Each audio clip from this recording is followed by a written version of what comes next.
wasteland's breath, cliff edges pierce the sky ahead. You grip the wheel, I trace the path, rope coils loose, a silent thread. Beyond the cliff, our weights combine, tied and not alone, a truth defined.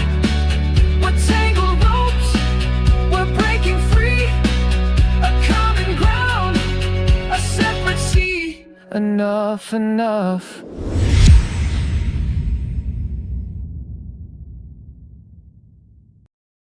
本节目由美团买药独家冠名播出，24小时看病买药，平均30分钟送达。加入芒果 TV 会员，每周4、周5 12点更新，会员抢先48小时看正片 ，SVIP 额外抢先看下集。周3中午12点尊享爱人悄悄话，周6中午12点尊享会员加更版。进入智能电视应用中心，打开芒果 TV 电视端，大屏4K 更清晰。华为用户升级到鸿蒙5.1，参与鸿蒙有礼免费领取芒果 TV 会员，抢先看《再见爱人》第5季。再见容易，再见很难。大家好，这里是《再见爱人》第5季。本节目由美团买药独家冠名播出。在这儿，我们感谢美团买药对我们节目的大力支持。大家好，我们是催更团，今天是最终抉择，好紧张哦，好期待啊！很多朋友打开第1集的时候就已经想看到最后1集了，对不对？真的。上一期呢，我们也做了一些大胆的预测，甚至是有一位朋友放出了狠话。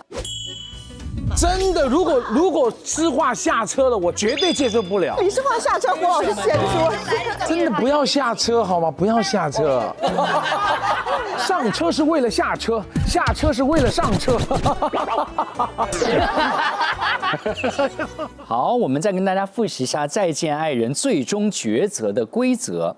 男女嘉宾乘坐2台房车抵达抉择公路，在沙漏漏完之前呢，他们将慎重地做出最后的决定。下车则代表继续这段关系，不下车呢，代表这段关系就此止步。在整个抉择过程当中呢，男女嘉宾是互相看不到对方的，也不会知道对方的决定。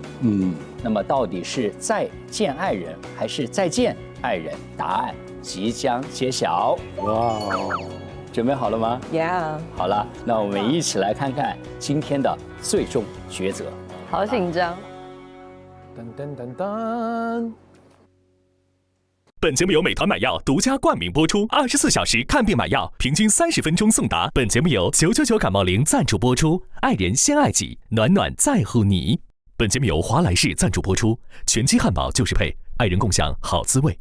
本节目由爱他美领益赞助播出，超400倍母源自护菌。蹲现场，10点半开场，用动感地带芒果卡重逢热爱，直达现场。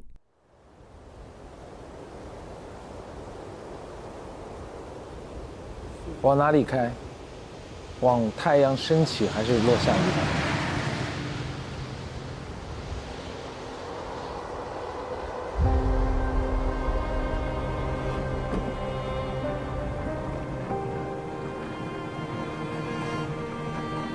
我教了他8年了，教了这么久都不懂，他还需要继续教吗？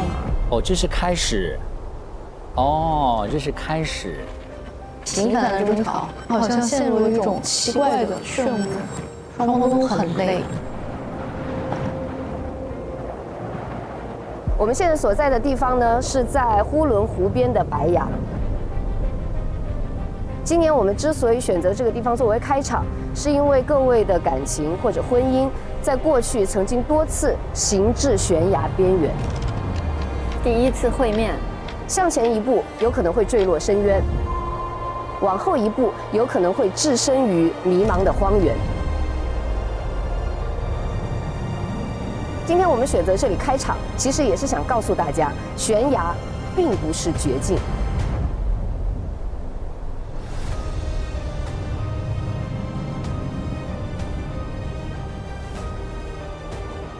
我不欣赏你。慢慢到现在就觉得我现在可以控制我自己了，可以做出改变了。最后1集真的是可以帮你回顾这一路过来哈。我会尊重他的意愿，就是努力过，该做的都做就好了，无愧于心，剩下的是他的选择。鸡皮疙瘩都起来了，真的鸡皮疙瘩都起来了。過去士多廳我打開啦，我的狀態是越來越好的。谢谢你给到我这18天很多很美好的回忆，从一个绝望的心找到一点点的希望。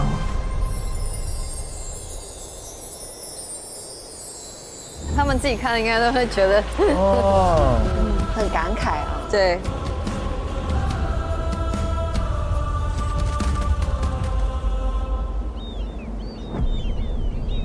最终抉择。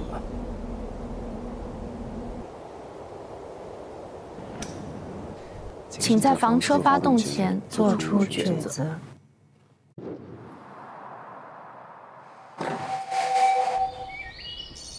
不错的天气。哎，我的心也砰砰跳，真的。一会儿的选择对我来说左右为难。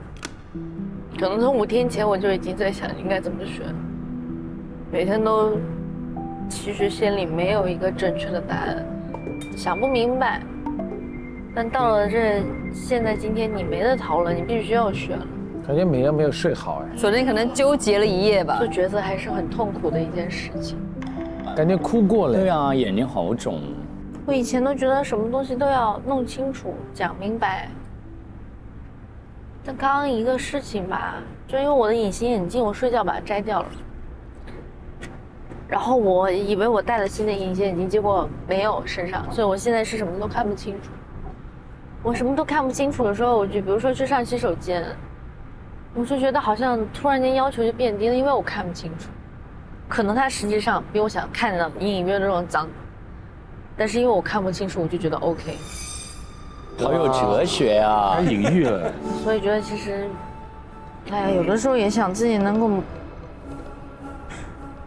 傻一点，近视一点，可能心里还会更好受一点。这就是刘老师说的，要降低自己的敏感度。对。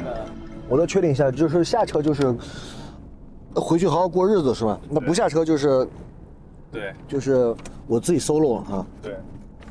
OK。有一点小小的不安，然后也有一点小不舍。不安在就是我还是不确定他到底，我没有100%的把握了。会不会下车？但是有些东西呢，我觉得做好自己该做的就好了。我现在可以坦然的接受所有的结果，其实真的。他不下车，你能接受吗？我觉得不要就是。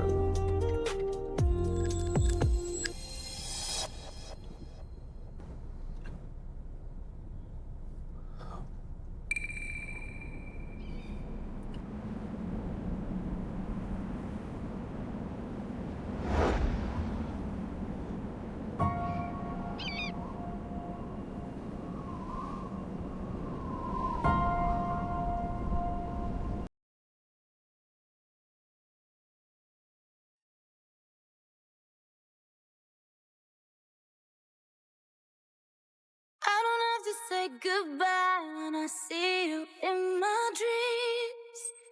Like the warmest summer wind, I feel you in the breeze. It'll never be goodbye, 'cause I'll see you in my dreams. So until later in my dreams. 哇，马上就要开始了，好紧张啊！ Just in case you might show up, I'm wasting away now, but I still feel love in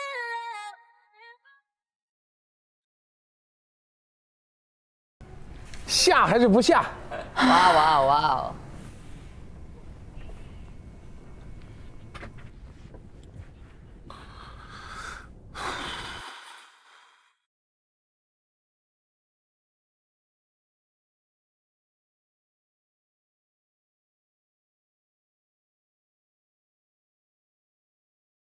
梁松下不下？都下。梁松肯定下。我这个下车说白了，我不想说它只是一个仪式，当下走一走，所以我还是希望尊重我在这里面做出的决定以及任何一个表现。我要真下车，那我肯定是真的想要好好过。那如果说我不下车，那肯定我真的是有想法。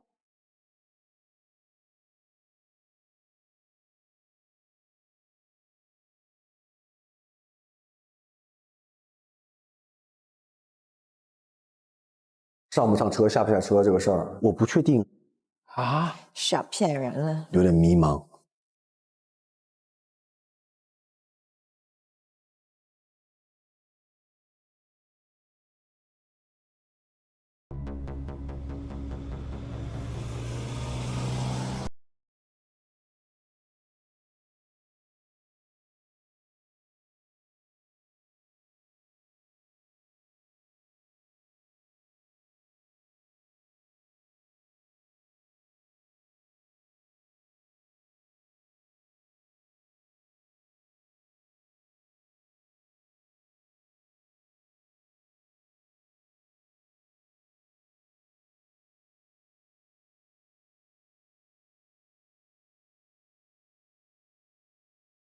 用不了吗？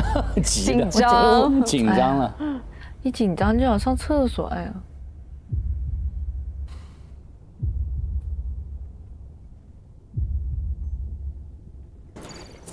哦，来了。哦，下楼。来了。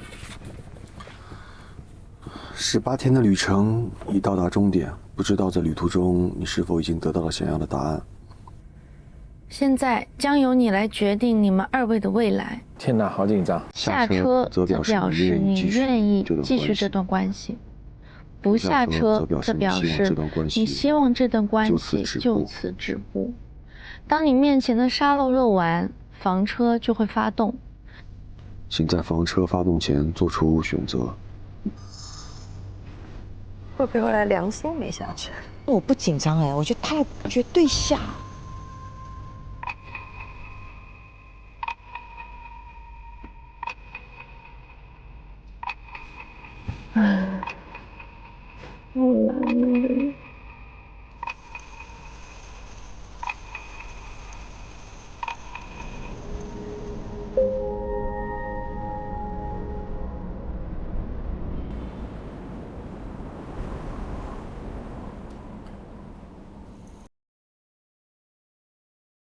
我们其实在一起也4年的时间，经历了这么多的东西，痛苦的也好，开心或者不开心的也好，这些回忆都有了。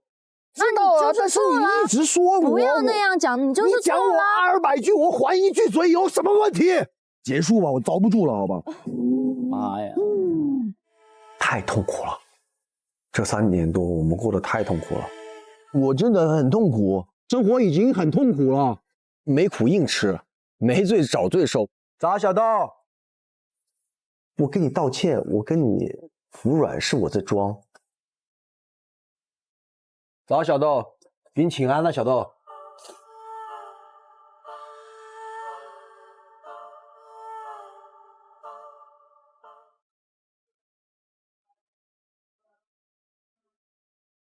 你戴个小草帽不？你觉得挺合适你这个事儿了。虽然他跟我道歉，他说是气话，但我真的感觉他不一定是气话。因为我刚刚问他是不是气话，他说是，他还犹豫了一下，他不是马上说是。我跟你刚，是我在施暴。你现在情绪好高涨，我不想跟你对话。我高涨是因为你根本就听不进我说的话，你根本就不会去听。我逃跑，这是冷暴力。你逃不走了。不依不饶的，没完没了的，莫比乌斯环。我不管怎么做，我都是错。你天天怎么像妈儿子一样，我怎么爱吗？我自己在泥潭里面太混了，我爬不出去，没有救命稻草。我真的很在乎我们这个家，这个家比我这辈子其他的东西都重要。我可能对家庭的整齐有些执念，因为它不是常态啊，我心里是很难受的，你懂吗？确实，这个家我扛得很累，我一直都很累，很累，很累，比我这辈子做的所有的事情都累。但如果这么多次眼泪，这么多次的争吵，就换来一个这个的话，我觉得那也太不值当了。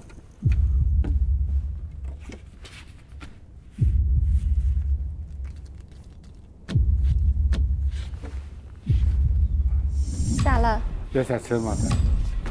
I gotta chase my life, I'm chasing my love。哦，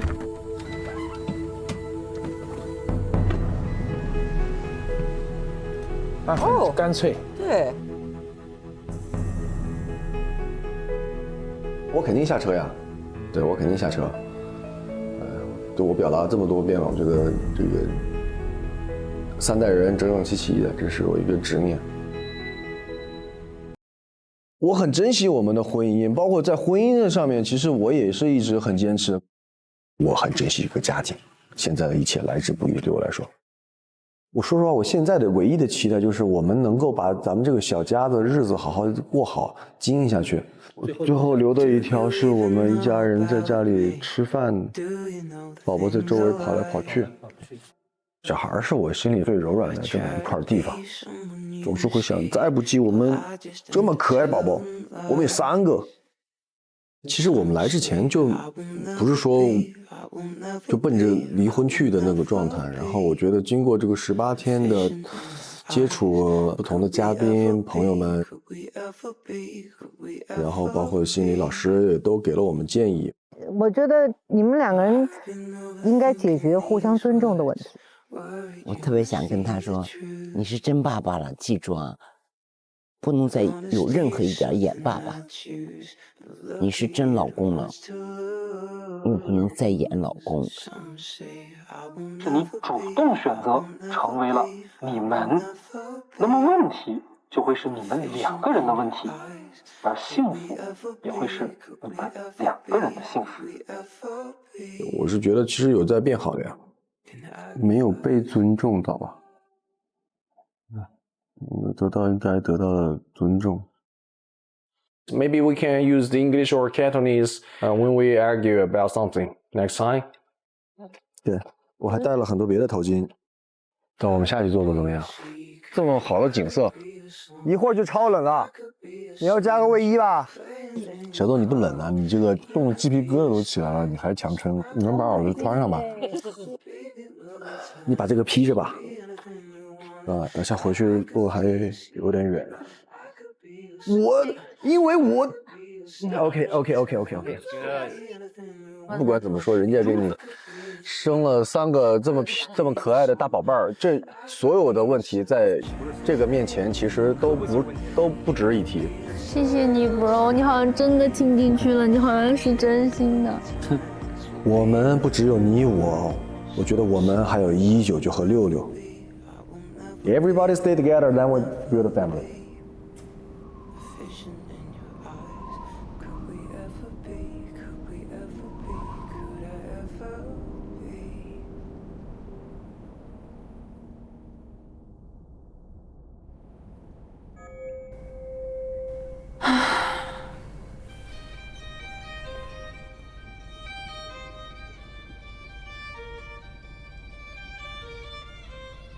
你从开始到现在，你一直说你变，你确实变了，你处理问题的方式变了，但你的深层，我们的根本问题，你都没有去触碰它，你都没有去发掘它，谈何改变呢？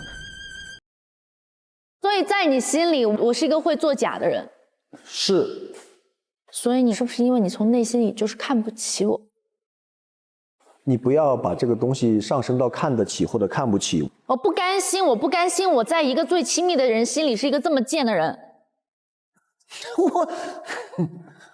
美颜对这个家的付出呢？没有，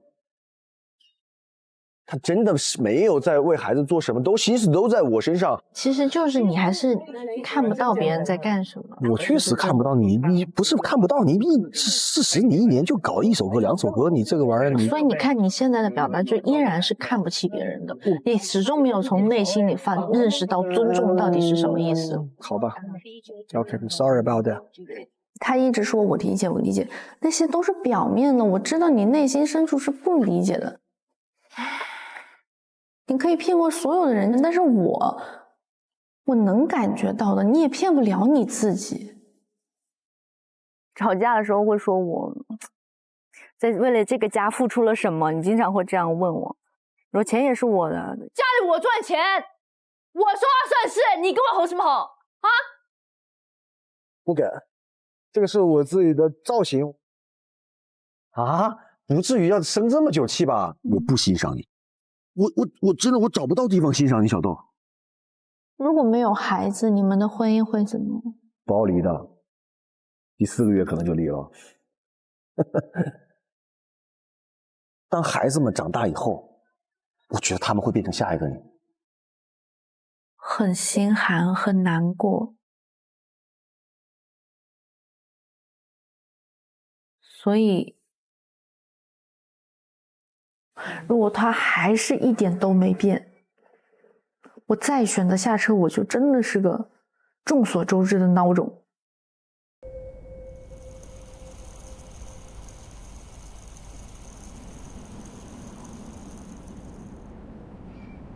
下，不能够吧？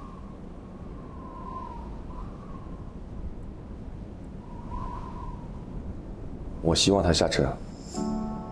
对，我们还是回去好好慢慢磨。我们这次来不是也得到了一些方法吗？但我不知道，其实我没数没准儿，所以还是有点忐忑的，有点紧张。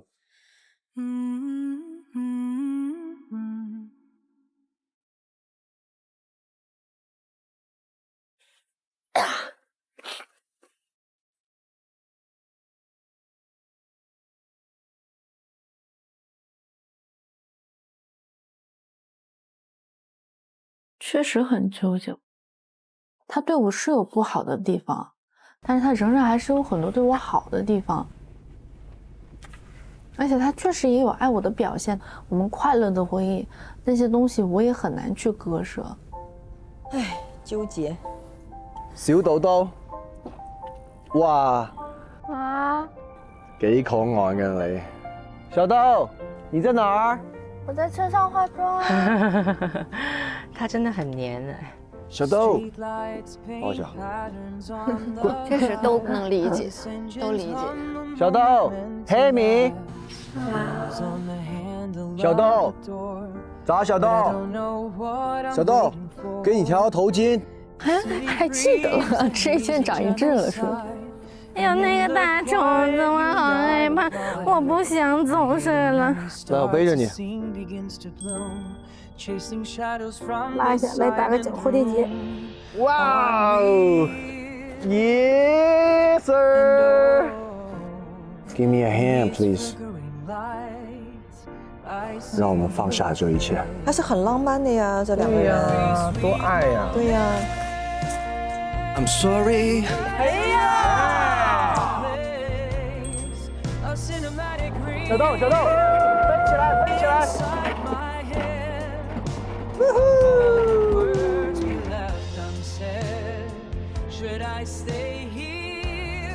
而且他觉得说，如果我离开了，他觉得他会一蹶不振。假如我们分开了，我会很沮丧，一个家不成家了，冷冷清清的，我觉得我是很失败的，我可能会一蹶不振。说实话，我可能会从此变成一个废人。我没那么无所谓的啊，没了你无所谓的啊。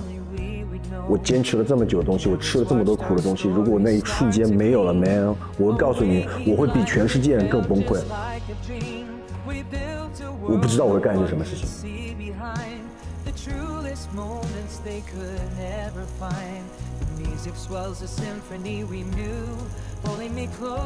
哎呀，这悬而未决真的很难受。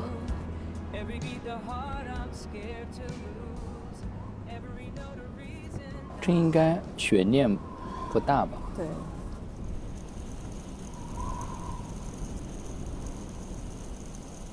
这几分钟应该很难过啊。我以前确实也比较自卑，所以在感情里又有很大的没有那么安全感，还有很多自己心里的不确定性啊，所以我把自己放在一个很低的位置。但是来这里的过程里，我也开始有意的去观察、学习、提升自己这方面。我没想先找事业，我想先找的是自尊。如果你都没有自尊，你哪来的自信？你怎么可能找回你的事业？其实没有人是可以伤害到你，只有你给他这个机会去伤害你。你可以这样说：我不会接受你不尊重我，你就拿回来你自己的就是 power， 对自己的一个主动权。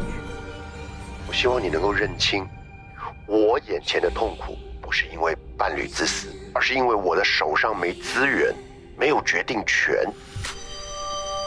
既然有时间了，那我要做的就是努力就好了。我起码先把自己想发的专辑发了，想做的歌写了。学校老师很坚定地看着我说：“你一定要在舞台上，你一定要回舞台上。”被认可的感觉真的很好。现在的我也比结婚前的我更明白了自尊、自信和独立的重要性。天哪，他不是真的没下吧？最大的收获就是自己有所提升，不管我最后选择是下车不下车，我都即将变成一个更好的人，这一点对我来说是意义是非常之大的。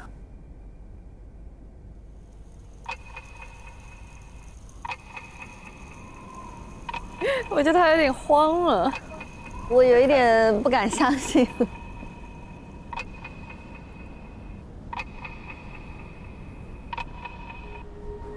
考验了，越来越少了那个沙漏。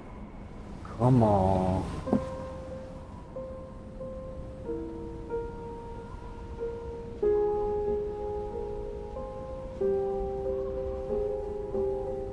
他后边反复有跟我提过，怎么样我就不下车了，怎么样我就不下车了。就是我还是有点担心他到底会不会下车。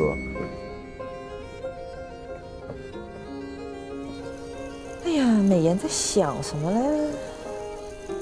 婚姻就是一个，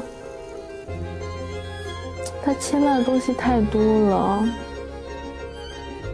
我已经没有办法通过理智的判断去做决定。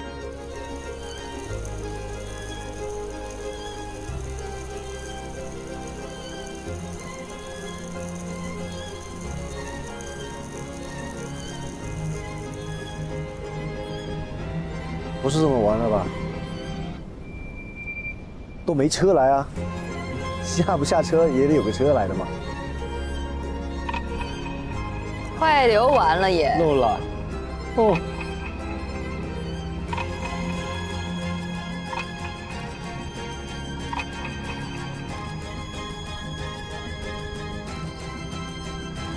Come on。哇。哦 no。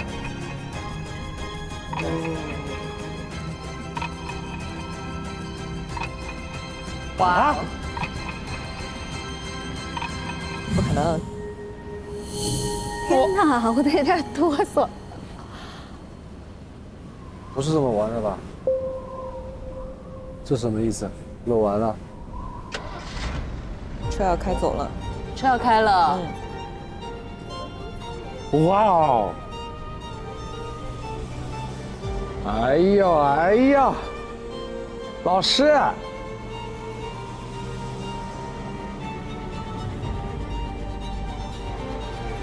哦，是真的吗？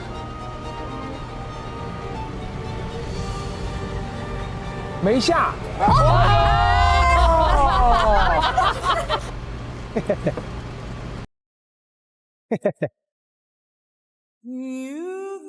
意料之中。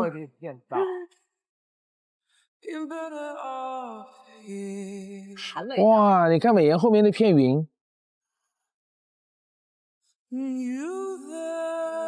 怎么上个脸呢？哇，梁松好开心。对他，刚刚他担心了一下，可能是。哎呦，小豆，叫小豆的时候永远都是最好的。哎呀，以后在他们家只能使用甜言蜜语。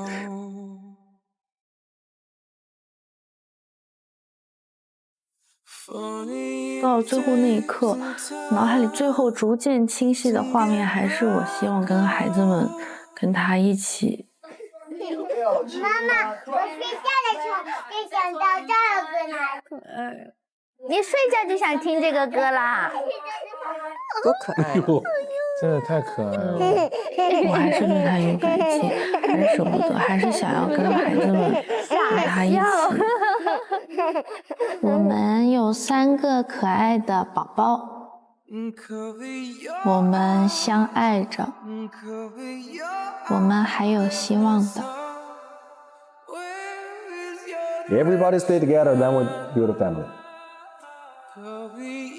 这就是每个人存在的意义和价值。不要再说那些话了，真的听起来蛮傻的。我都没看到你的车过来。你紧张吗？你下车没看到？我下车，我看了那边，我想你，但是我没看到你的车什么时候来的，完全。紧张吗？你没看到我？紧张？你害不害怕？厉害。什么厉不厉害？我说你害不害怕？厉不厉害？厉害。你害不害怕？害怕了。救你呀！救你呀！哎。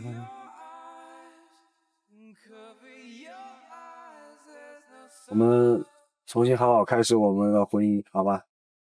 那你要做的还有很多。哦耶！你有信心吗？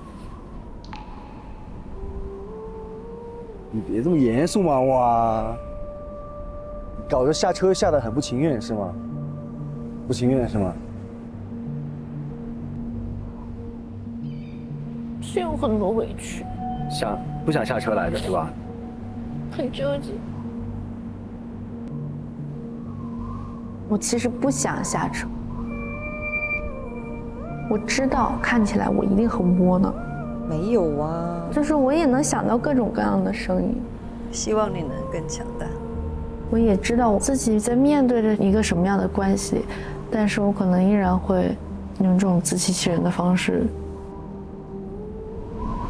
因为软弱，现在的我依然软弱。就是自己的内里呀、内核呀、经济呀，你的所有东西组成你这个人的东西啊，都不够全面。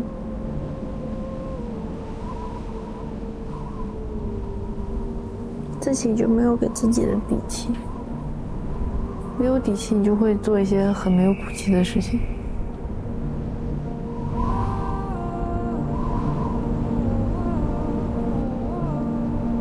太冷了，冷了。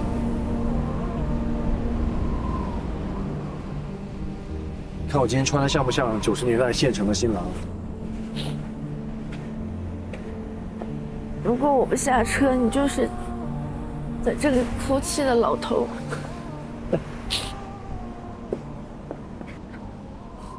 哎，你穿这个蛮好看的，还是吧？我穿的真的很像那个县城的新郎。胡老师的歌，对啊，加一束漂亮的小花花吧。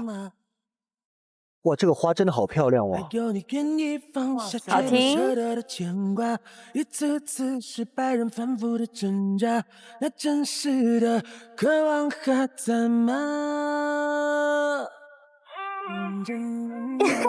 撞不过你，怎么那么厉害？倔强会让你开心的朋友，爱不会让你流泪的人呢。你很适合穿这种小旗袍啊。我手本假装打着梦想，许像流星燃烧的落下，许愿的人都会蒸发。好好过日子吧，真的。别吵，别吵了，别吵了。苏菲，你希望你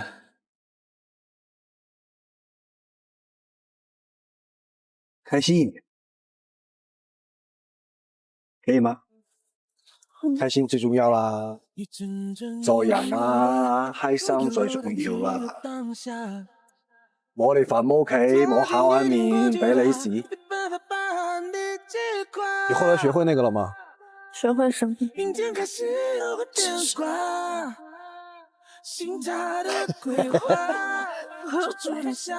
哇塞 ，MV 好美啊！感觉这俩是结婚去的。对。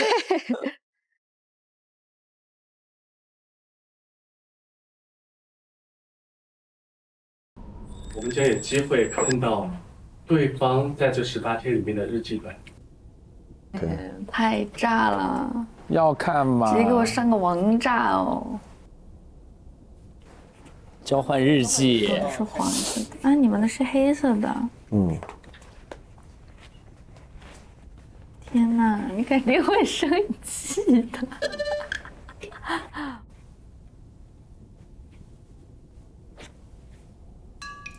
梁松怎么还留胡子了？是在那等出来的吗？我感觉很憔悴。你想想那一刻多煎熬。5分钟长出来的。我就感觉这个是一个负能量日记本。负能量日记本，就是你真的会忽略掉美好的事情啊！我在上面真的没有看到太多的开心。我着重还是写的就是关于一些感情上的思考，没写那么全。但确实看了你，那个，你确实阳光。天冷穿衣服，这种天不要光腿。后面一天跟我说的，已经4天没睡在一起了，有点不习惯，想抱抱你。这是他平时根本不可能开口说出来的话。真的吗？4年半了，第一次顺畅的沟通，相信我们会好起来的。Love you more today。想对我说的话，这日记里写老好了。他要是当面给我念出来就完了，但他当面他就是不这么说。你看，那以后就写日记呗。对他俩就应该每天交日报。Sorry， 没有实质的行为，在你被烫之后，下次我会用心解决好需求，因为我觉得你不大严重，需要的可能是情绪关怀，而不是解决问题。这个方面我还需要加强理解。就当面把这个讲出来给我，我老开心了。他其实就需要这些啊。是。你知道为什么吗？为什么你不当面说？我永远在说出第一句话之后，然后你就炸了，后续的东西就来了，我就遭不住。但你这第一句话我也没印象，你有对我当面说呀？来了又来了，插嘴这个坏习惯我意识到了，以后我不这么干。我保持一个赤诚之心，我每次想要说的时候，你就直接给我一个那种点，我就走远了，直接。对，你就这样跟我说话，你看，你就这样子对我说呀。我可以啊，你 OK， 我不说那些，行，我知道了。但是有一些变化啊，我感觉。改。好的。所以下车见面的时候，美颜你有问梁老师没看到车害不害怕？当时梁老师是没有回答的，对吗？我问你害怕吗？害怕呀，怎么能不害怕呢？对，害怕什么呀？我害怕这个家要散掉啊！我不说我单方面付出，但我们一起在这个家里面，这么多次的眼泪，这么多次的争吵，4年半，就换了一个这个的话，我觉得那也太不值当了。我有些执念，还是有些执念在。所以你这更像一个。对啊，像执念，而不是你不想失去我，你不想离开我，只是一个执念，是吗？其实他就是不能说家，要说我。对，这对我来说是一样的呀。我不可能，我说咱俩爱情没了，离婚，后面就没了。Come on， 它都是一个体系的呀。听不太懂。家包含我还不行，要只有我在家前面。我的问题很简单，我要为我的问题很简单，就是你在不在乎我？我当然在乎了。谢谢。对。但是这18天里，甚至就是就表现而言，你的行为表现而言，你根本就是不爱我的。哎呦，好了，别白痴了，好好过日子吧。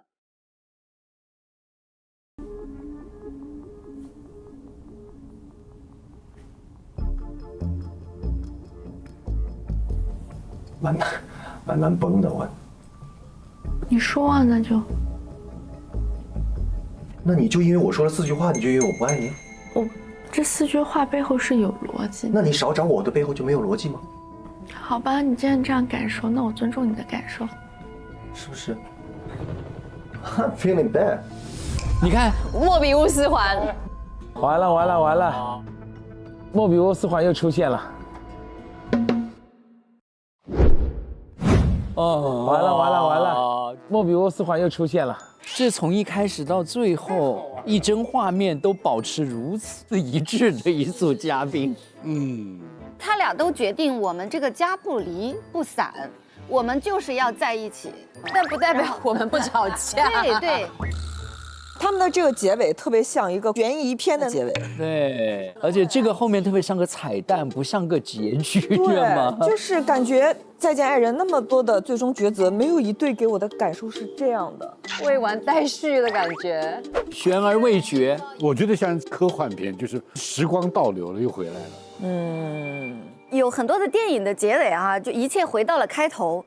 但是他们中间经历了一些事情，和那个真正的开头还是不一样的。其实他们俩还是有点领悟的，让我想起艾略特的一首诗，有一句话他说：“所有的探索都让我们回到起点，并真正理解了这个起点。”我觉得这个是重要的。对，美颜的下车不是我同意你了。而是这才是真正的开始，我要我的答案。谁说下车是结局 ？No， 这是真正的开始。机会是给有准备的人，你准备好了吗？你们觉得美颜为什么会思考那么长时间啊？我觉得他是有冲动想不下车的，他也很怕又回复到这个莫比乌斯环的这个巡回里面。对，我有2条线索去理解。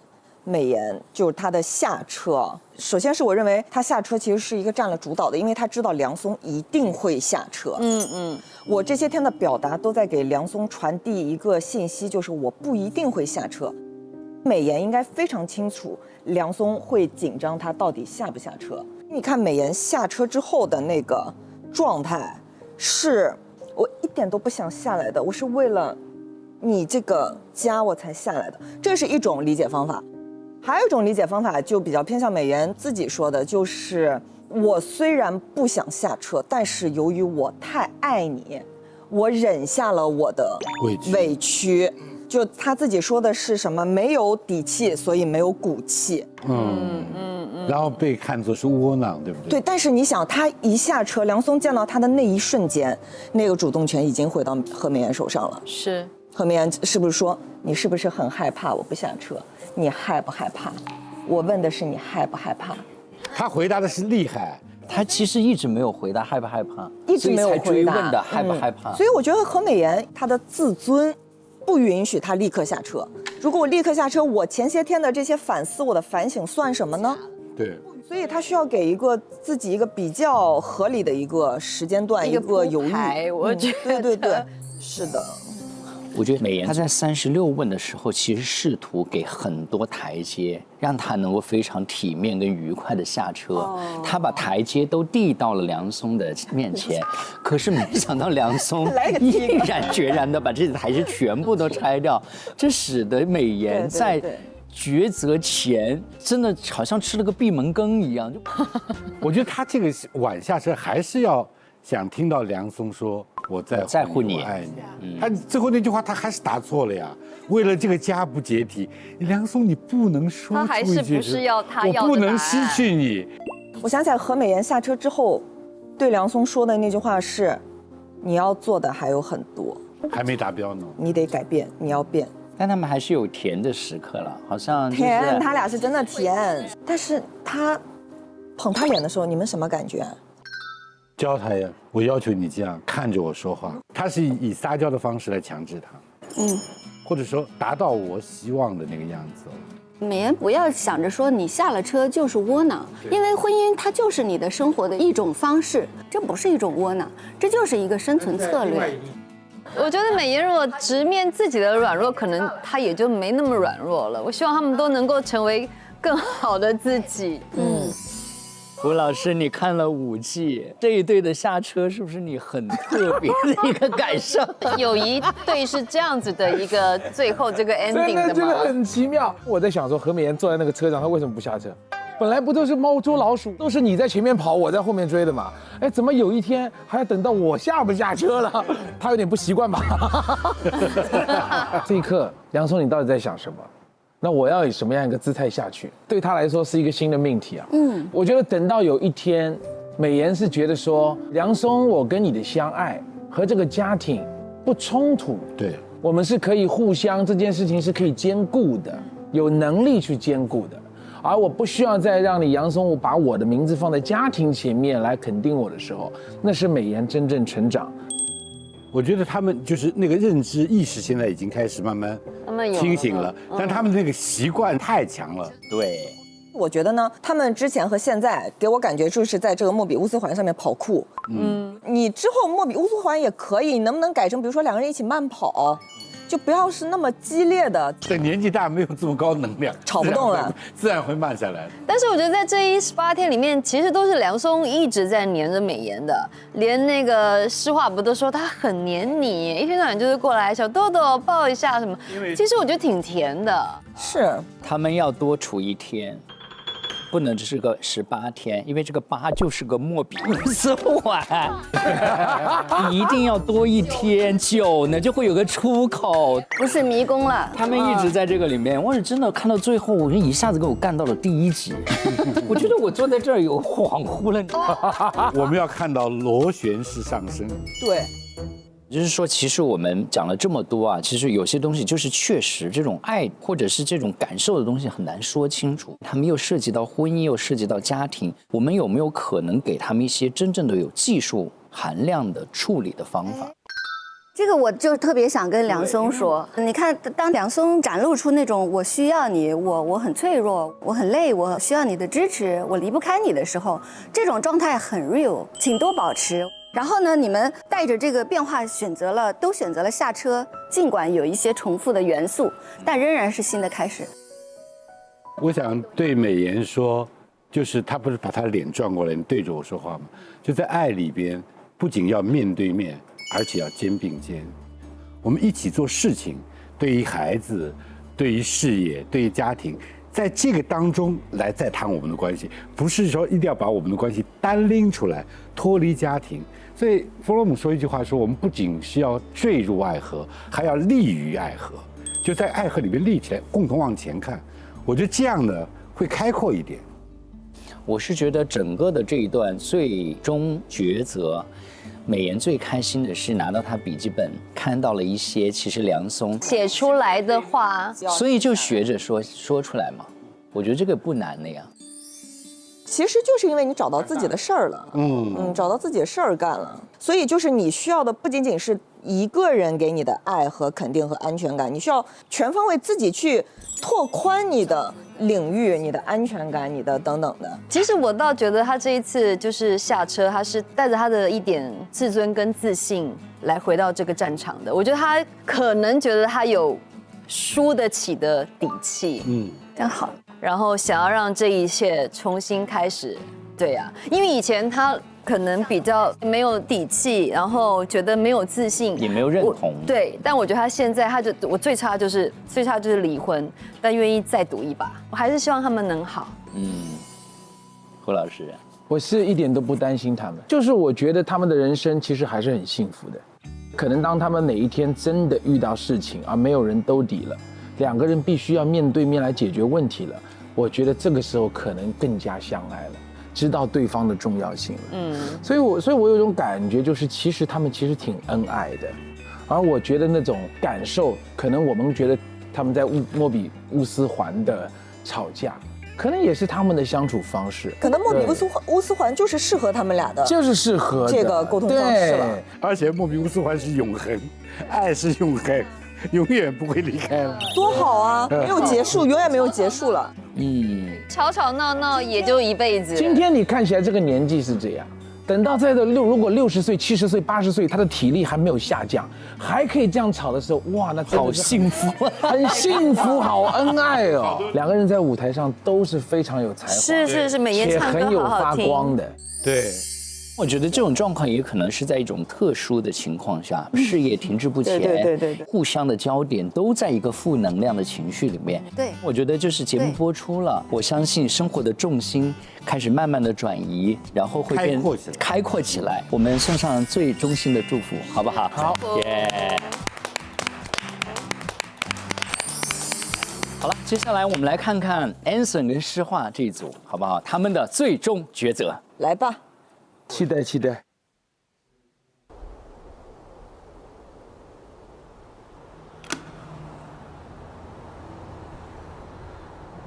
挺紧张的，就是还是觉得会是一个很重要的决定。虽然一直想提自己，其实这个不是代表永远的一个决定啊，但是还是会觉得这个决定会代表我们之后是怎么走，所以我们之后怎么走？哇塞，他有期待耶。就很难。心情有点快。噔。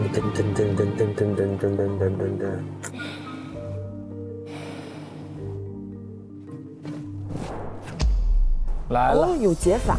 老师好，我是李诗画。我跟 Anson 一起8年了，分手复合无数次。我其实真的是觉得他爱我，我也感受到其实我对他还有爱。所以其实具体来说，我想知道，在一个关系里面，你要给几多次的机会，才算是对得住自己、对得住大家的那个关系。你好，诗画，我是何炅。何老师，你的有解法专线由我来接待。何老师，没有想到会是何老师，因为我之前跟他合作过，但真的没有想过会在这个节目跟他联系。还记得我们上次见面吗？在《生生不息》，你在舞台上唱着《共同度过》。藏在我的失意天，疑問究竟為何心？那天你穿着一身長裙，站在舞台上，輕盈又美麗。謝謝你，讓我有機會聽你唱過《共同度過》，有在這個重要的抉擇時刻，陪你共同度過。哇，親愛的詩畫，聽着你這麼認真的把這8年的故事一點點講出來，我能感受到你反覆在愛與理智之間拉扯的疲憊。我想沒有人比你更清楚，這8年你經歷過多少次希望燃起又熄滅，多少次說服自己我再試一次就好。不要哭了，被理解。你問一個人能不能真正改變自己？相比這個答案，我更好奇，你在問出這個問題的時候，更希望聽到什麼回答呢？糾結的人們有一點像在墜落之前抓住了一根荊棘，握緊了會流血，但鬆手會墜落，要怎麼辦呢？這一刻或許你也有點在埋怨自己，為什麼我還看不清？為什麼我還會反覆的猶豫？我究竟什麼時候才能做出正確的選擇呢？心情很亂，所以沒辦法去選這個。我還是寫了一個問號，因為我其實沒辦法確定現在的感覺。我兩個都填了，因為我覺得有點亂。真的很亂，我的心情很亂，有2個刀在打架，有個天使，有個魔鬼，有個雷暴，所以我兩邊好像一直在打，我覺得很難，我覺得很難。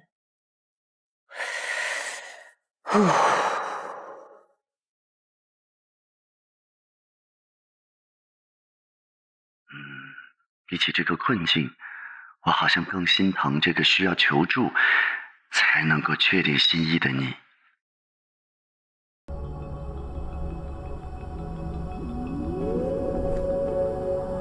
实话，这个世界好像总催着我们必须清醒，很多声音会不断地告诉我们要看透，要放下，你不能软弱，你不能犹豫。可是这一刻，我想，你能不能捂住你自己的耳朵？这样，也许你才会听见你自己心里的声音。实话，你当然可以抓紧回忆不松手，你也可以反复徘徊在他的好与不好之间，允许自己有不够温柔的放手，也可以允许自己有不够理性的沉溺。世上并不只是独立清醒这一种答案，迟迟不肯痊愈的痛，反反复复的犹豫，也是我们鲜活生命里最真实的态度啊。我们换个角度想想，如果现在不是要你做一个关于他的决定，而是做一个关于李诗画的决定，你会想给李诗画什么样的未来？此刻你心里跳出的第一个心意是什么呢？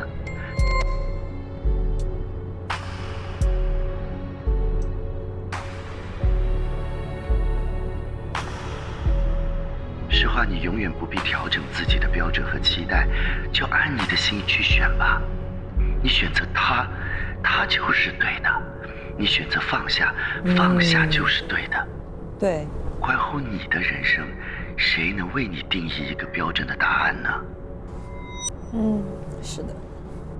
此刻能让你快乐的选择，就是好选择。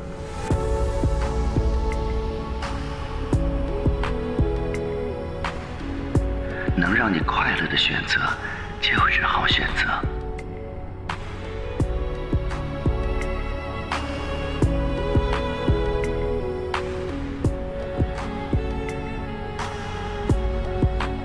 好了，你的有解法专线即将结束，但我想你人生的解法才刚刚开始。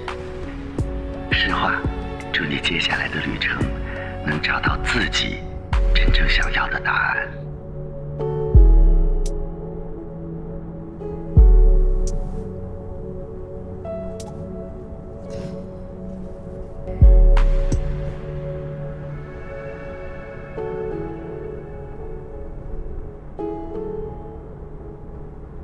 很感谢何老师用心的去听我所有的话，也给我这么好的反馈，谢谢你。有的时候其实很难会有人是真的是懂你，知道你经历过什么，会有共情。所以我其实他一说我就感觉就是有点心疼我自己，就是哎呀，这8年的反反复复的分手，又抱他脚切口，又抱他，就尽量想要相信他会就变得更好，我只会知道怎么安慰我。这个其实他就说的非常非常到位，然后感觉把我里面的那种苦，这种经历都是说到点，然后我就忍不住一直哭。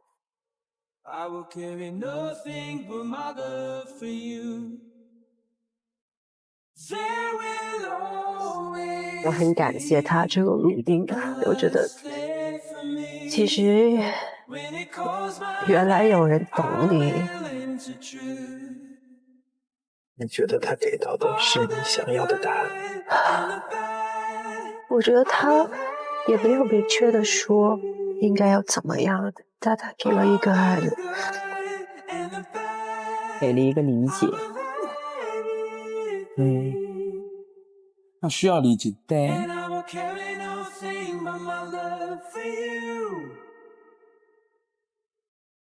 Where do we go when the trumpet sounds?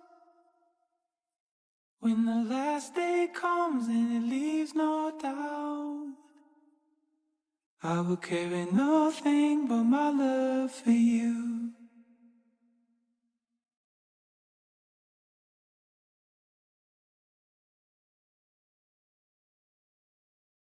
哎，来吧。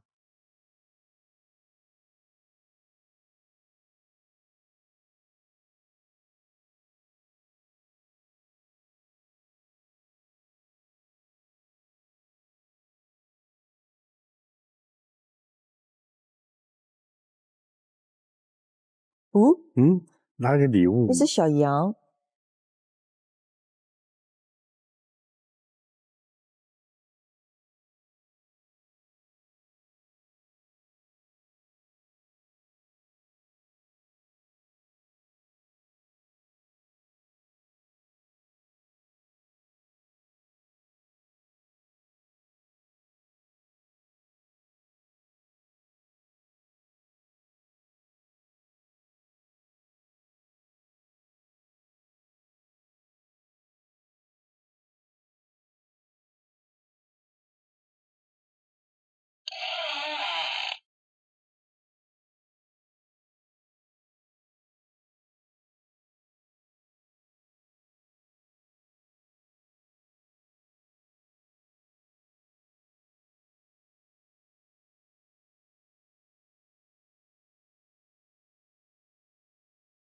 来吧，妹妹，因为第二天你看见很多羊嘛，对，所以那妹妹她很喜欢玩这个，我就应该送给她。我们要35块钱啊，每人。妹，你随便吃。我不吃的话，我想买个东西哦。你买呗。可以吗？我不吃饭了，我不想吃饭了。可以。好，我过去那边看看。这个都一个颜色吗？啊 ，OK， 明白。买这个了。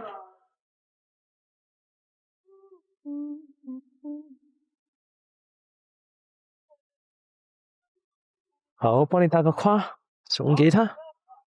OK， 我们准备好了。不错，我们准备好了。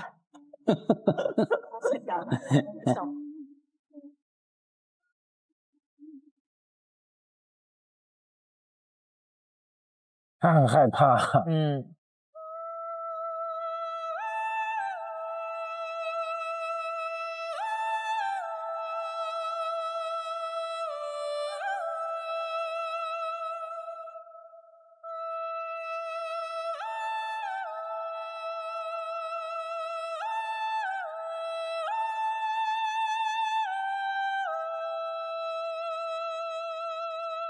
就是等这个时候，就是在等这个时候。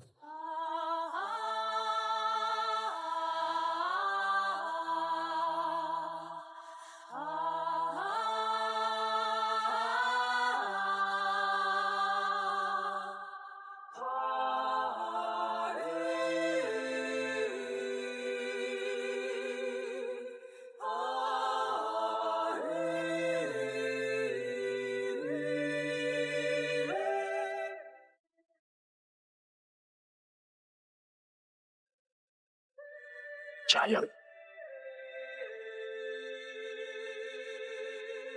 加油！元首还蛮有信心的样子。马上下去。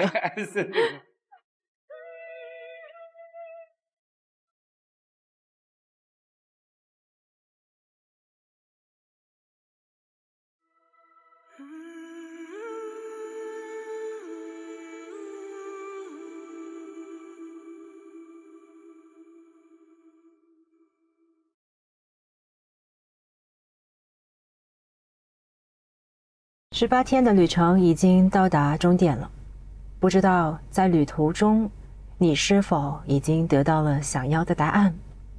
现在，将由你来决定你们2位的未来。下车，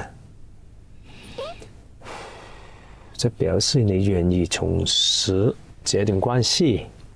一步下车，则表示你希望这段关系就此止步。当你面前的沙漏漏完，这个房车就会发动，请在房车发动前做出决定。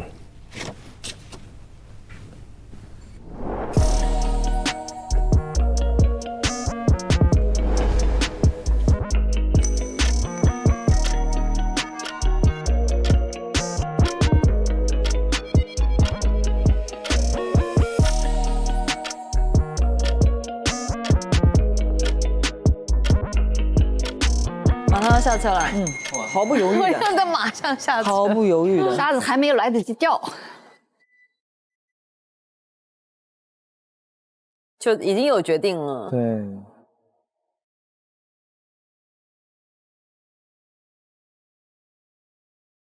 我们一起做一个决定。来吧，妹妹，这是我来的目的、目标，还有照想你，还有这个发发。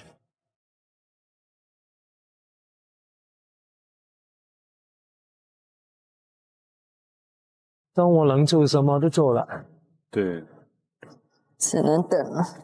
我这次的最终目标是希望跟他能再来一次，因为我现在都是依赖他，这个从来没变。嗨，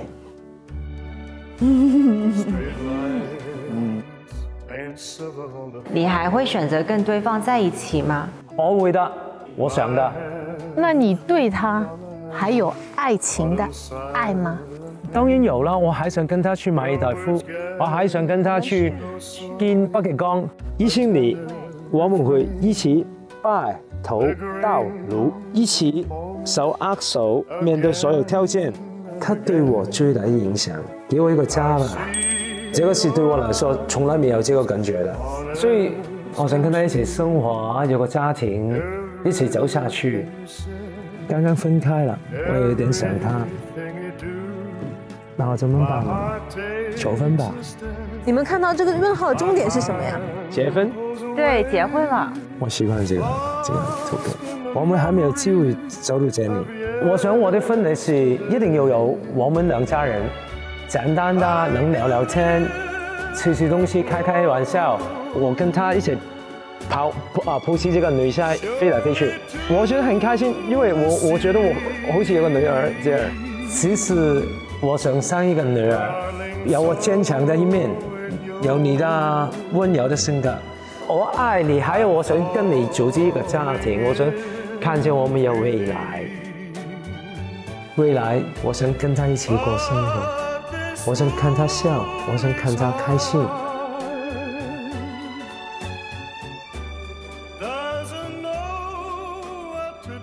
過去我很多不懂，但我經歷18天，每一天的不同的活動啊，讓我明白跟愛人溝通是很重要的。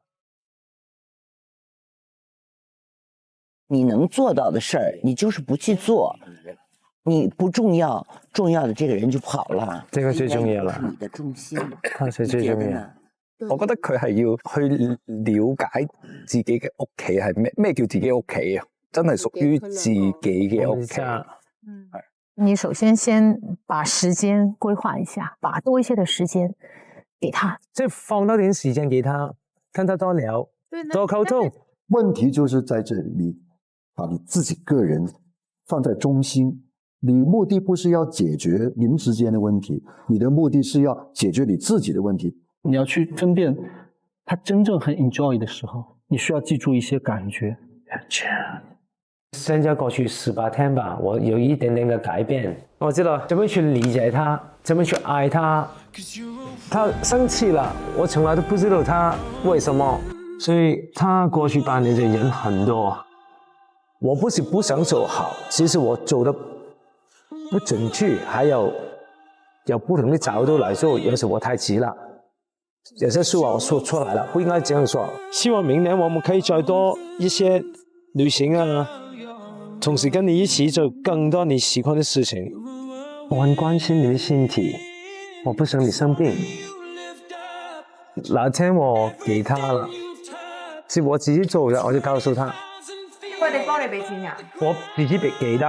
哇，你隻腳好似厲害咗一點點喎。小心啊！送給你的，還上層炸彈。哦，送給你的，拜。Love you. I miss you. I love you. 我只想說的是，我愛你，不論什麼情況。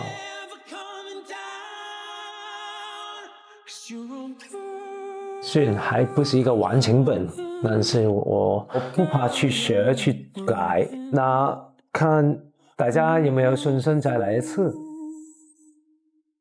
當我能做什麼都做了，能做什麼都做了。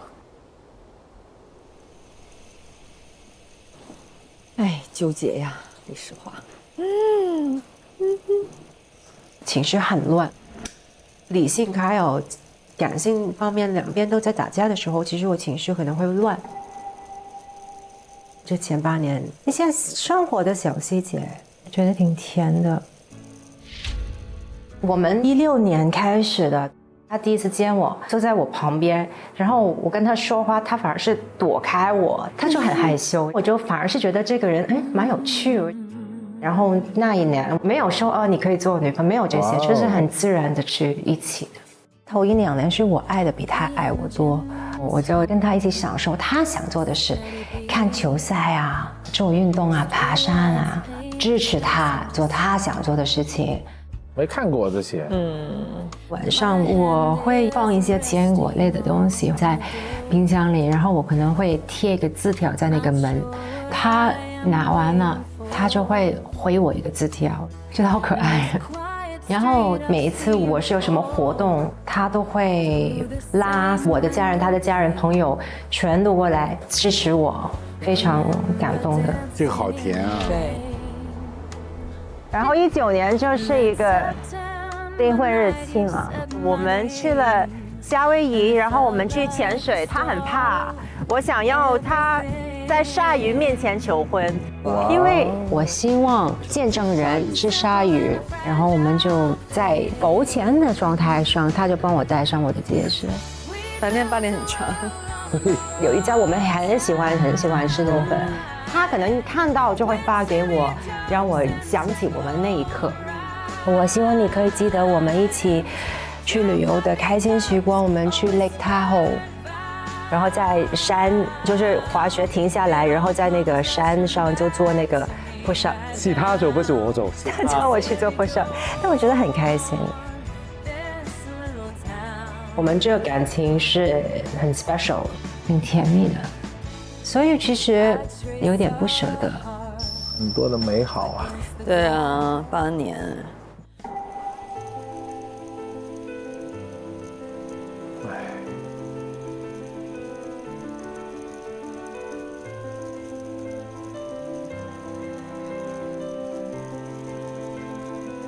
像不像？难讲，这有点猜不到。虽然大家都是有爱，但那种心灵的连接没有。不要想，不要想。问题就是他没有用心去感受我们的关系。这个我觉得是在此背后是有一个很不开心的事情。对。那怎么可能会最喜欢呢？我希望你记得我们所有开心的时光。所有开心就可以了。他其实一直都是用他的脑，没有用他的心。我点牛肉有问题吗？我就觉得每个礼拜你都有点我不吃的东西，我就觉得你没有想过我，你没有在乎我的感受。我做所有的疗程，我做所有的手术，我都是自己去面对。那个时候我觉得非常孤单，而且他跟我很难沟通，不太能会理解你想要表达什么。去睡吧。一直说去睡，去睡，去睡。我一直说好多昆虫，好多昆虫，没刷牙，不舒服。我有口罩啊，你有口罩吗？我想刷牙。撞到的头你喝点甜吧，我有水。不是甜的东西，是头疼。因为你说我要改，我要这么说了8年了，你累吗？其实我不累的，我8年前比现在我身体更好。我是说我了解你，就算我们没有很多见面，但我还是会留意你，我看到你所有的东西，我会知道你喜欢什么，不喜欢什么。哦，你还有看我东西的，我们分开 OK。他每一次说对不起，然后希望可以改，一直都没有做到。其实我要的东西真的很简单，真诚。很开心这个是我不对，完全不对，我做错很多事情，你这么说都是不对的。我承认的，那个时候我知道我错着呢，很难受，真的很难受。所以我们一直走下去的话，肯定也是变成一个循环，我也会觉得很孤独。他说他改变了，我也不知道他能坚持多久。应该还是不像。如果他不像 Anson 会不会跟着车跑？有可能哦。这个路程中，我一直想让他打开自己的壳，现在没有，我就一直逼他。我就会心疼他。其实，哎，好人啊！我要是他妈妈丈母娘啊，我坚决不让我女儿嫁给你。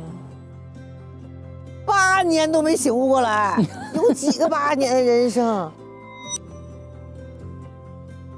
你是个笨蛋。你不是第一个先跟我说的，过去几天。所以其实安森最对不起的人是他自己，最对不起的人是他自己。他肯定会很难受，因为他那些缺点也不是说他想是这样，他也没办法控制。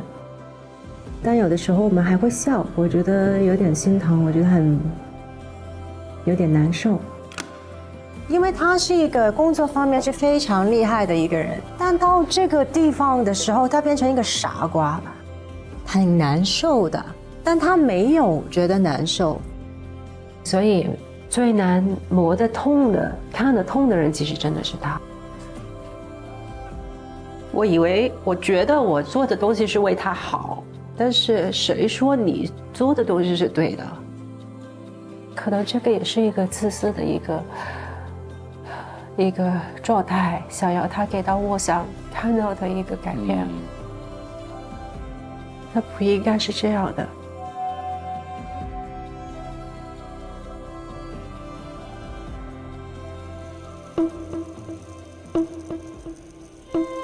所以很纠结，就是我觉得理性的我跟感性的我好像在比赛一样。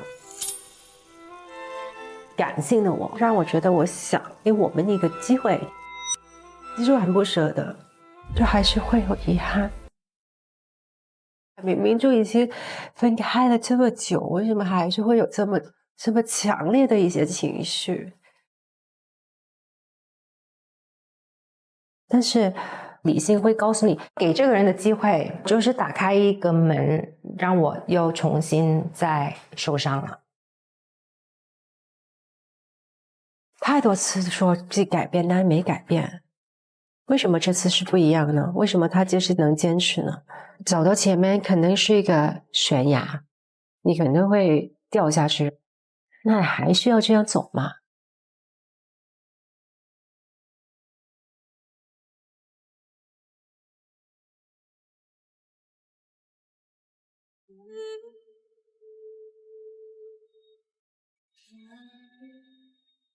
你好，诗画，我是何炅。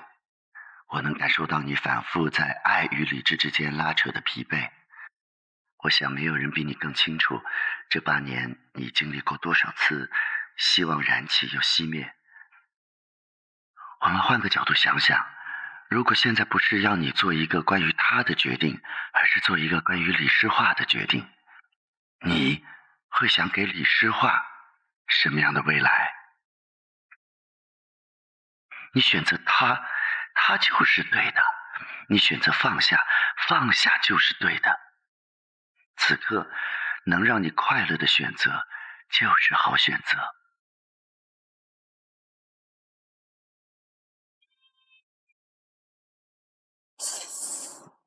下了吧，我觉得做人还是要理性一点，可能会好一点。不下了吧？不下。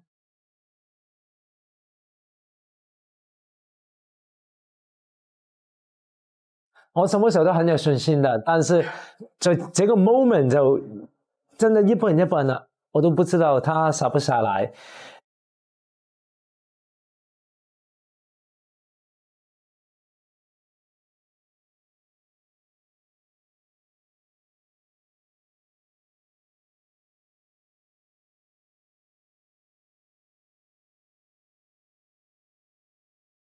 最后的时候，我就看着天。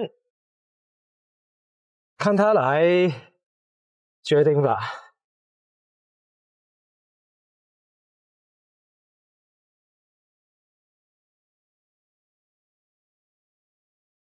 那就看天吧，看天吧，听天由命了。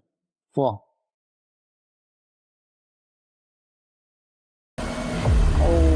下车了，车开了。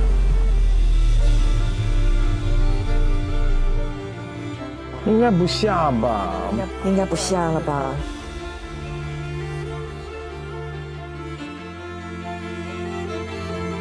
我想见他，非常想见他。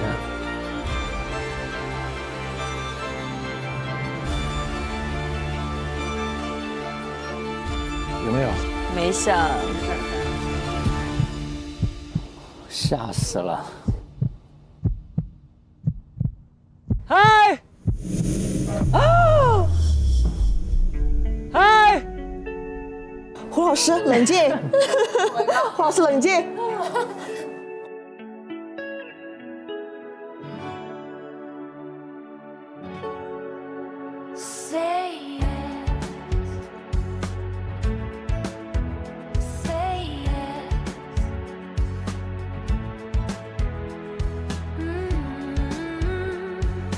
要我相信他会很难，但是愿意再去做一次，不是说没有可能。哎呦，我的天哪！他给到我这18天，从一个绝望的心就找到一点点的希望。对我来说很重要的一个点，可以说服到理性的我。我希望你记得我工作前充满理念。他希望我记得爱的感觉，我看到他能感受到的时候，我觉得挺有希望的。他跟我说他喜欢大象，所以我就叫这个画家加一个大象在他的头，加一个他喜欢的花，牡丹花。我没有想象过他原来是可以描述这么多东西出来，没有想过他可以这么形容的这么细节，所以我觉得有点意外，我会给10分。我觉得他怕了，但他还是做，非常令人感動，特別開心。好敏感啊！我有敏感藥膏喎，我去那個啊，這個很好的，擦皮膚咬啊痕啊。啊，謝謝。我覺得他盡力了，我覺得他真的是盡力，反正是起碼有希望，這個希望對人來說是非常重要。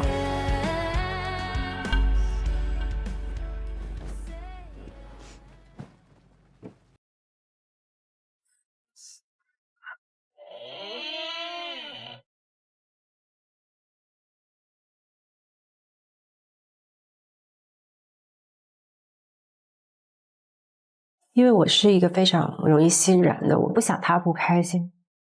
看到他很用心，就是心疼，想要看到他开心，想要帮他，给大家一个机会，可能会更好。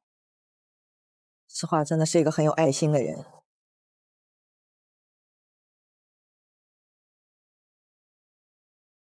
嗨，你这笑得像个孩子一样。他们俩笑的都很开心。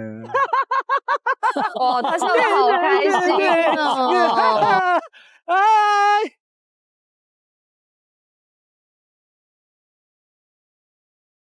哎，Anson， 这是你最后一次机会了啊！嗯。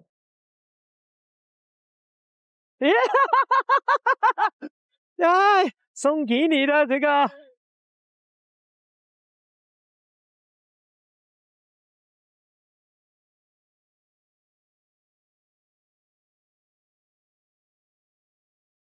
哎呀，送给你的 ，Thank you。哎呀，唱住咩咩？我要攞張。很難啊！哇，好凍啊！啊？超凍。我俾你啦。唔好你。所以啦。點解咁凍嘅？你會唔會凍啊？這個。呢個幾錢買㗎？哦，這個故事很搞笑。我們中午吃飯，每人有35塊錢。哦。那我不吃飯，我就買了這個，這個是40塊錢，他都給我。他都給你啊？對，這個花是我剛剛等的時候看見的。哦，在這兒嗎？不，在外面。哦。我下來是想，其實想要就跟你說一句話，就是我想說，我想要對不起。啊？啊？因為我覺得這段時間我沒所謂的。沒有。我覺得這段時間我一直逼得你很，就是一直逼你，就是好有問你問題也問得很尖銳了，可能你會覺得很難受。不重要啊，應該的。因为我觉得我们这么绝望，我希望你可以给我起码有一小点的希望。这个我懂。所以我下来是因为有一个那么小点的希望，但这个不代表我们马上这一刻就已经在一起。我下车，其实想看到那个一小点的希望，有没有可能性会变得更大一点？我来的目标，提醒我自己，改变我自己一些过去没有的，学一些我过去不懂的，还有没有放上新的？我来学一点点，还不是完全本，还是刚刚开始。我觉得是蛮好的，是蛮好的。你跟我说的，我听了，听进去了，找重点，用心去感受，不是只是我爱你这么简单。所以我抓这个希望，我就可以给你在全世界里面选一个人吃饭的机会，可以跟他吃饭了。我不挑乔丹，挑你，我不是说假的。哎呦，我其实来的原因是送给那个。哇，还准备了鸡蛋吗？送给那个。哇，鸡蛋，谢谢。我啲雞蛋夠你食啊！謝謝啊。你識唔識攞紙食咩蛋啊？我冇食過。啊，好啊。哦，給它蛋白質。雞蛋。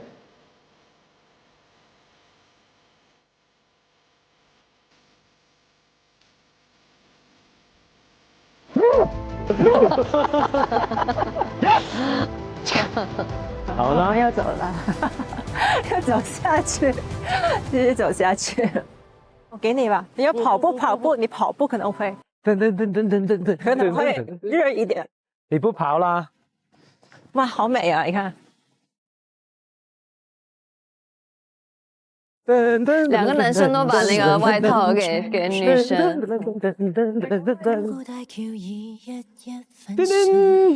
你什么时候下车的？你想知道？对啊，你猜吧。你一来就下车了是吧？我一读完这个一反转就下来了。你为什么太冷了？你应该到最后才下来。我不冷啊，我是有準備。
谢谢给机会，机会你吃饭，请我吃飯。當然，你想吃什麼都可以。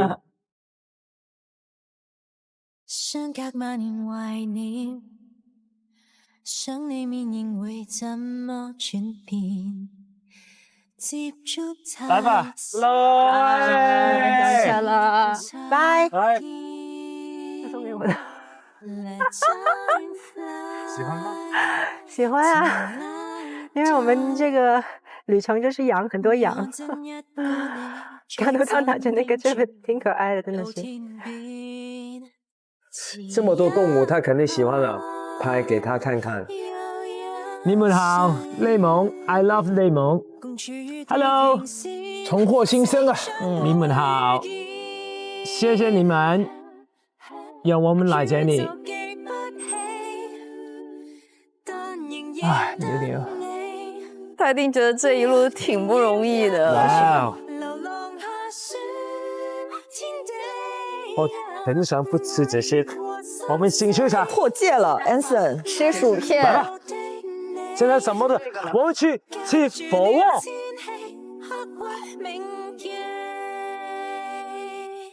他平常是不吃的。他庆祝，今天太高兴了，真的开心了，太开心了，好感动啊！我们吃完它，这么高兴，很有好吃的，说到就做到。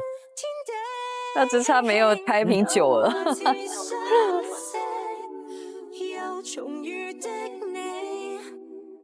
心事疏解了。好的。哇哦，喜欢。这个对他来说真的破戒，吃了一整包薯片。李诗画车重建最后一次被踩，打个板。现在的心情怎么样？假设这个决定真的是大家都更开心，是真的开心，真的开心。当这个时间点我下车的时候，为什么这个车还没驶走了，还没开？那我有些急吧。但这个不是我们下不下，这不是我们的 ending， 这不是，可能是一个开始，就看到一个光，一个期望，可以走从那个光开始。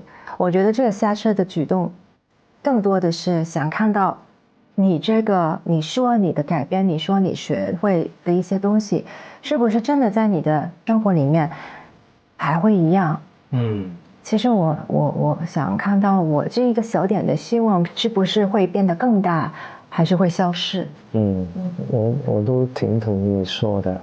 给个机会人，其实同时间都是给个机会自己嘛。谢谢。那下面还有一个我们的经典环节，就是你们双方会交换你们这18天的日记，看看对方每天都在日记里写了一些什么。好啊，我期待你写什么，我知道我写什么的。Anson 每天都是马哈喽马哈喽马哈喽。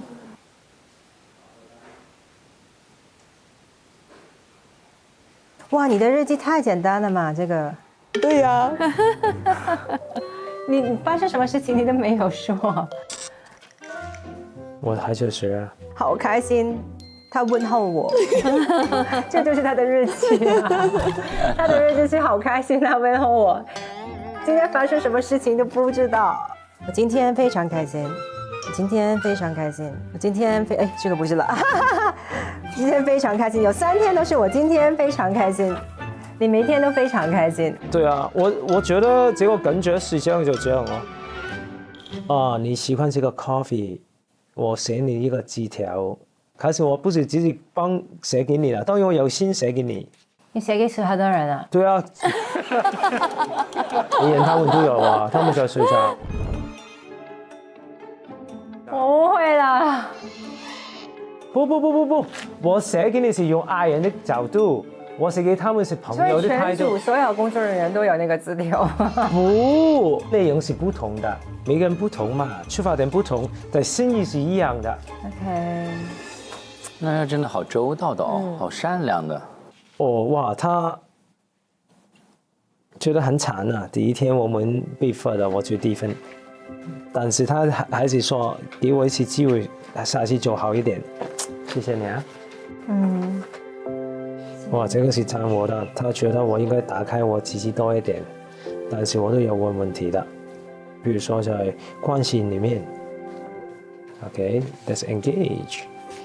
这段时间也逼得你挺厉害的，想要你说我想听的话，所以我想跟你道歉。我觉得你也很辛苦，同时间我也想谢谢你，给到我这18天很多很美好的瞬间，会变成一个非常美丽的回忆。哇，谢谢，明天我等你看这个光。好的，我知道这个机会来得不易。所以我希望你有点耐性，用时间来看我的改变。我觉得这18天其实不能够完全代表一个人是怎么样改变，或者是他是怎么样的一个状态。所以我其实更想看到是你在家里另外一面的。所以快点，我们去回家吃饭，你就看这个样子吧。哇，回家吃饭。你什么时候回香港啊？我可能过2天回香港，然后我还要飞一趟，那9月25号回香港。9月25号。8月25号。一起回家吃个饭好不好？好呀，期待一下。还有你想做什么你就跟我说，时间表安排你早一些跟我说，我就调动一下。对，这个是雪晴的建议。谢谢 ，love it。就好像从刚刚认识开始谈恋爱这样。对啊，重新开始。李世华，车重建，再见爱人，最后一次比赛结束。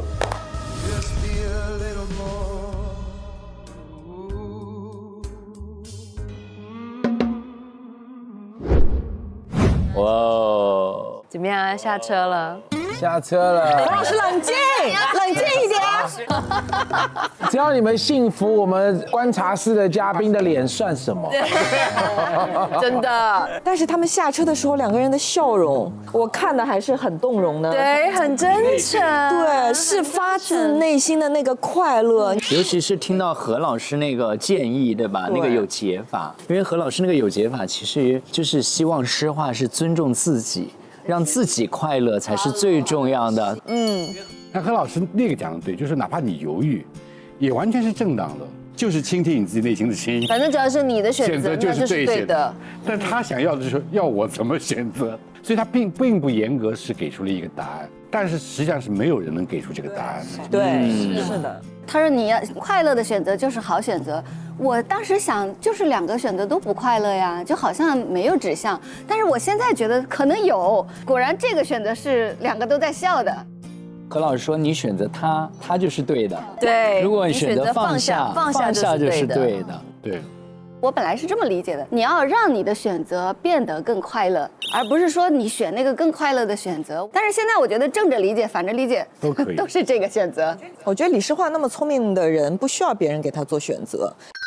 我觉得何老师的这个有解法的出现，更多的是给李世华一种理解，一种陪伴。我甚至觉得共情。李世华最后在车上又打开何老师的有解法，我觉得就是一种陪伴。对，他其实做了一个非常明智的选择，他是下来了，但是做了一个限制，说我们并不说就开始恢复了。所以他下车并不代表他愿意复合，就没有说正式复合了，就回到让我们再开始，从一个小的希望开始。我觉得这个他是深思熟虑，就起码是愿意往前走的。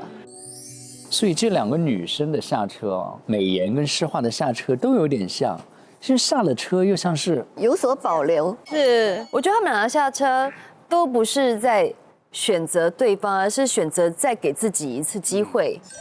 就是我是觉得诗画的下车没有什么成本，而不下车反而有成本。如果说我不下车，它代表一个态度的坚决，就是要对 Anson 讲的是再见了。那他内心可能会有一些愧疚感，他是要花力气去做的，它是一个很痛的决定。但是他如果下车，他讲的事情是，这就是我，反正你能接受就接受，你不能接受就不接受。他其实没有太多的改变，接下去就是看你 Anson 能不能做到我要的。就是我的感受是这样，所以接下去真的就是看这段感情 Anson 到底能够怎么做。我注意一个细节，他其实下来有准备2颗鸡蛋给 Anson。对，那是不是他早就已经想好？对。这18天我们一直说的是李世华想看 Anson 在这18天里面的改变，但我觉得改变大的是李世华在这18天里面的改变。李世华从18天的第1天起，可是想的是我不是要来跟他复合的，对，我被他伤的太多了，我不相信他。但18天呢，我愿意再给他一次机会。李世华才是那个改变最多的人。但这个改变也是有外因的，是那个 Anson 的坚定和无条件的爱。是8年不是短的时间。李世华一定是想起了很多 Anson 的好。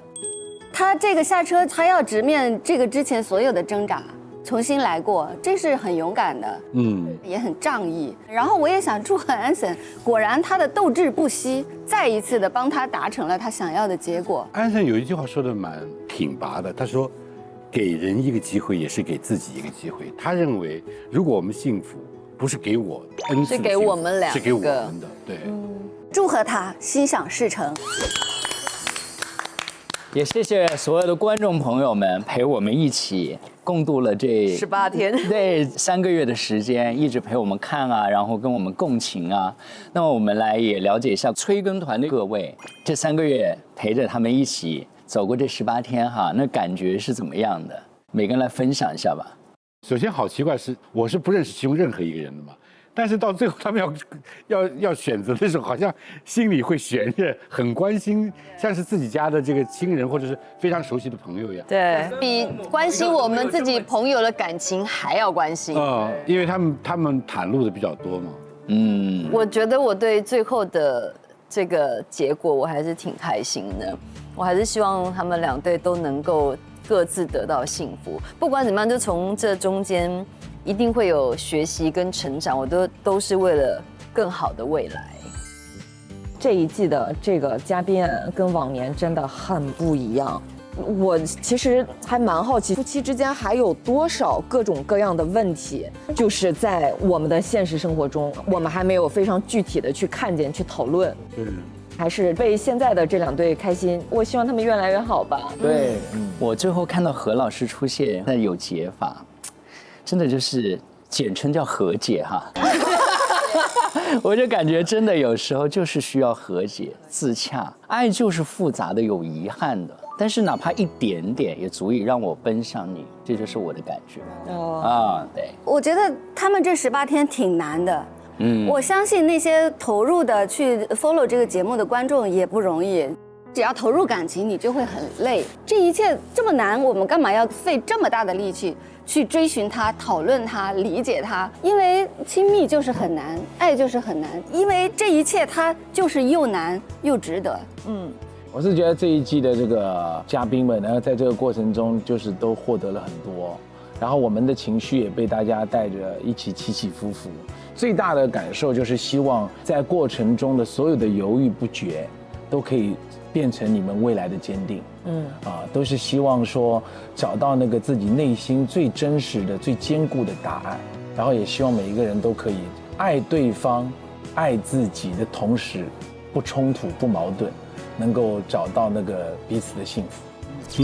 说得好。我们要特别谢谢我们的嘉宾们，就把自己的这个故事拿出来分享，其实这个很不容易的。是的，是的，是的，是的。谢谢催更团的朋友们，给自己鼓鼓掌吧。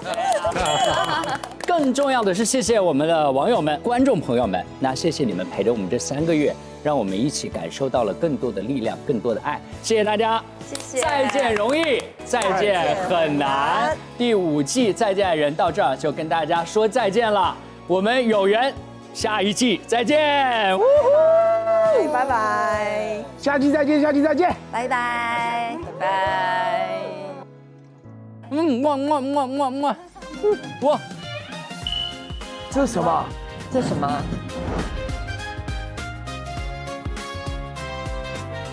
歡迎收睇 Mango News， 我係主播李思華。哇！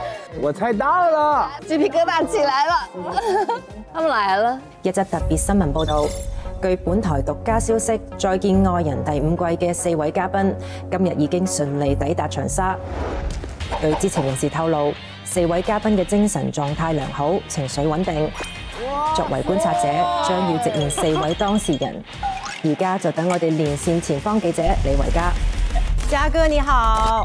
Hello。首先采访一下啪啪打脸的郭老师，希望你们可以非常非常好，这样。毕竟马上要见面了，我们讲话还是有点体面。我其实真的蛮想知道，这么大的悬念，都快哭了。开心的哭还是伤心的哭？开心的哭，特别为你们感到高兴。尴尬的哭。我们迫不及待的跟你们见面，敢不敢？敢不敢？再见爱人第5季，爱人团和催更团的正面交锋即将展开，我们会一直关注现场的情况，并为您带来后续报道。我是李诗画，感谢收看 Mango News， 更多精彩内容稍后继续。Ladies and gentlemen， 欢迎大家来到2025再见爱人的红白夜。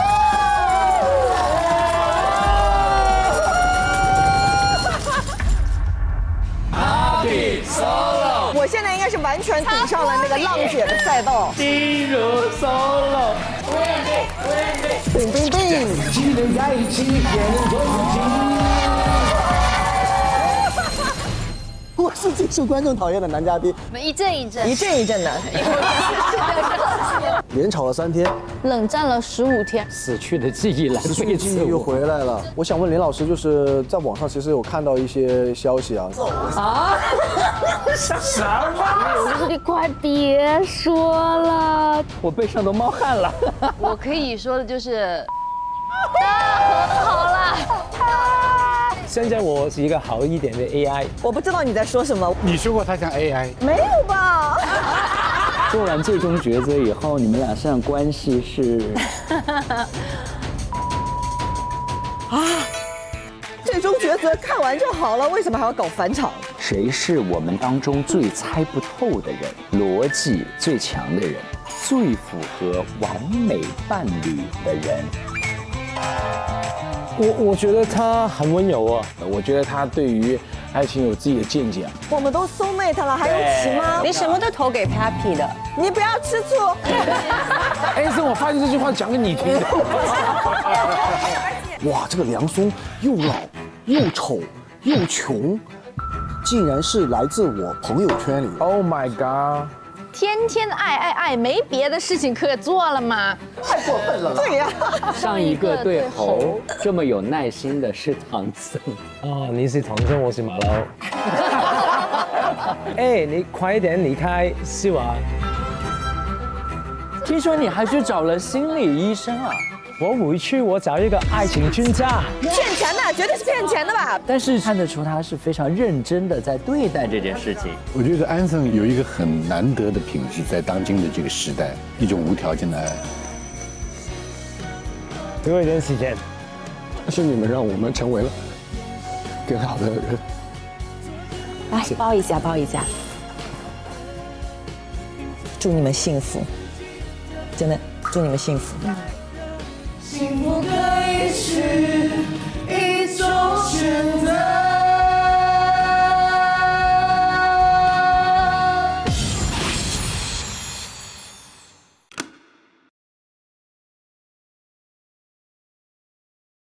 在家爱人官方微博联合微博8个领域发起了在家爱人微博观察团的跨越讨论主题活动，众多微博领域大 V 博主发布了文化、情感、女性、星座、心理、健康等多视角的追踪心得与亲密关系洞察，一起来看看吧。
更多精彩内容尽在千爱娱乐微博综艺新闻综艺。上微博参与在线爱人微博观察团话题讨论，分享你的观点，和微博网友一起边看边聊。上微博搜索在线爱人话题页，解锁更多节目精彩幕后花絮。打开百度网盘，搜索在线爱人5，独家高清物料全盘掌握。